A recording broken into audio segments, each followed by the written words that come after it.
Ei, tu, no et flipis, que tots sabem que el més a prop que et quedaràs l'any vinent de fer exercici és veure't un biciclista. Mira, un biciclista! Darrere aquest vi hi ha una història molt maca i és que en Carles i la Maria, dos penedesencs, fans de les bicis i del vi, han decidit unir aquestes dues passions i fer el projecte biciclista.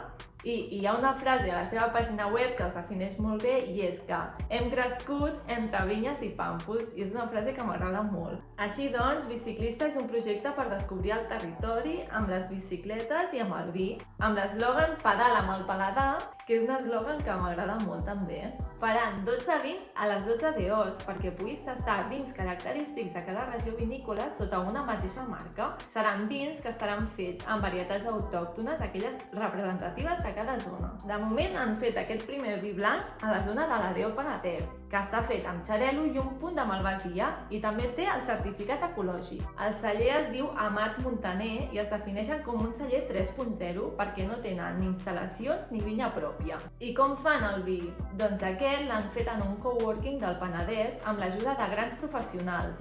Ai, per cert, biciclista és com se'ls deia abans als ciclistes. Això m'explicaven l'altre dia en el directe que trobareu al feed. De fet, em deien que la seva àvia els deia «Mira, un biciclista!» quan passava un biciclista per allà a la carretera. I mireu que xula l'etiqueta, amb aquests colors que ens transporten al Penedès, i també en Carles i la Maria, com a bons ciclistes, ens proposen una ruta per recórrer el Penedès en bici i amb aquests pics de positivitat que ens transporta el vi, com ara pedalar és desconnectar, sortides amb esmorzar, records d'infantesa, etc. Però va, anem a tastar el vi.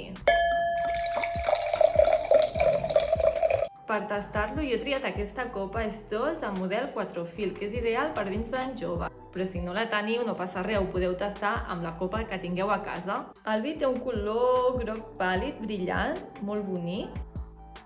I en el nas hi notem els aromes frescos de fruita blanca, que sobretot ho dona el xarel·lo, però també aquests aromes de fruita més madura i un punt més golosa que ens donaria la malvasia.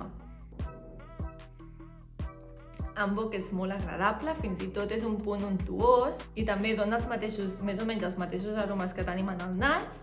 Podem dir que és un vi fresc i aromàtic, i és que ells el defineixen com un vi de pedalar molt rodó i trobo que és molt encertat. I pot anar molt bé per menjar-ho, amb aperitius de closca al vapor, també amb amanida de formatge amb borellanes i fruits secs, per exemple, amb una taula de formatges suaus, un peix al forn amb les seves herbetes, una paella de verdures, també, per exemple.